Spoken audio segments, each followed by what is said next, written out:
The title of the book is Let Them Never Return, Sappho, the Genocide of the Assyrians. And this is a direct citation from a ciphered telegram sent by the Minister of the Interior, Talat Pasha, to the governor of Mosul, Haidar Bey.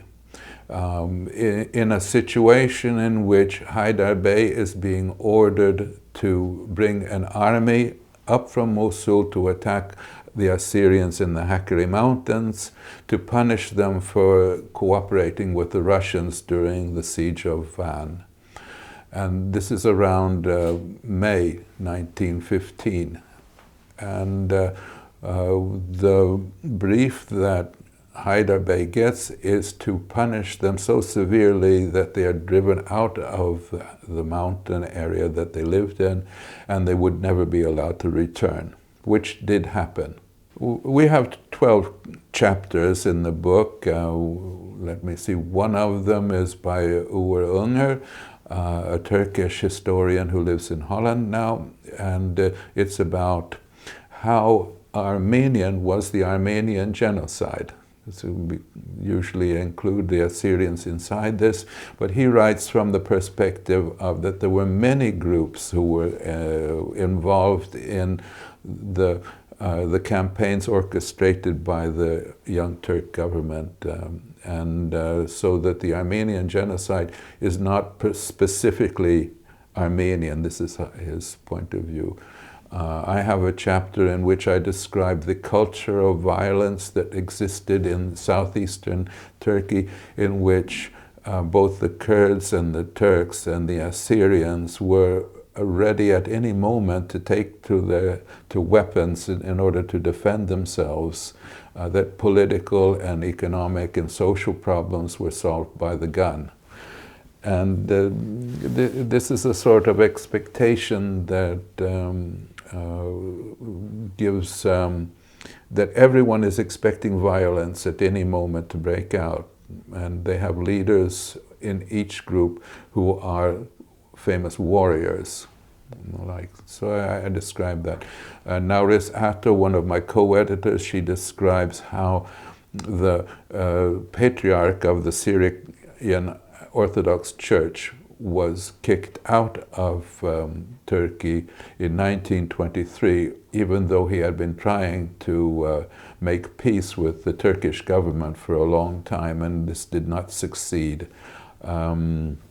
Rachel Donov has a chapter in which he describes how Assyrians tried, after the First World War was over, to get back into the Hakkari Mountains, and the Turkish government assembled a large army and sent it in to defeat this group that was trying to repopulate the area, and also pushed the last Assyrians who were holding on in their mountain villages out. This genocide was very complex, so it wasn't occurring at the same time in everywhere and in the same way. It starts in January 1915 with an invasion of a Turkish army into a piece of Iran around the town of Urmia. And this was a rather rich area with Assyrian farmers, basically, and then merchants in the town of Urmia. And this occupation army began shooting Armenians and Assyrians at the same time. We don't know why they were actually doing that, other than that they had some aggression against non-Muslims in the area. And so this was the first shots, first big massacres occurring there. Then in the Hakkari Mountains, that's on the Turkish side of the border to Iran, we have a sort of an ethnic cleansing done by the Turkish army in June, July, and September of 1915. And the Syrians shot back, but they had no chance of winning.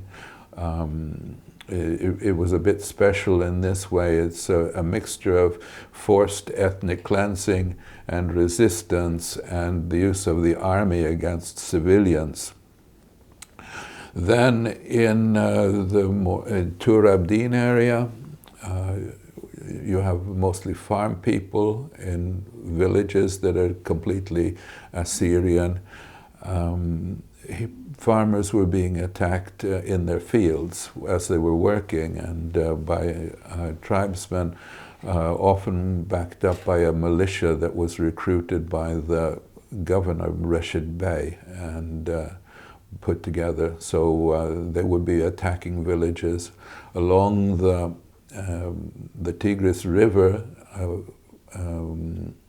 Villages were being attacked in the way that this militia would turn up, and they would say, "Oh, you must turn over all of your weapons." And when they did not turn over all their weapons, the village was attacked, and from all sides. And interesting is the area of Tur Abdin, where the villages of Azak and Ain Wardo actually made a resistance that was successful, managed to stand against the siege in many months until the Turks gave up and saying, "Well, we'll come back." My book, the first book, only dealt with World War I. So I don't have anything about what Agapetro's attempt to repopulate the Hakkari mountain area. I don't have very much about the patriarchy being kicked out. There are a couple of chapters about the situation of women, especially rape and things like that, and how to explain it. I don't have anything like that in my book. So there are many new things. Well, that was the intention. The origin of the book was a conference in Holland in order to get more and more people engaged in the Assyrian question from different universities and the like. And it seems like, well, even linguists like Italo Shaba would write about, well, how the word Seifo became used over time. So we think we have made academics of a Syrian background more aware that there is something that can be researched.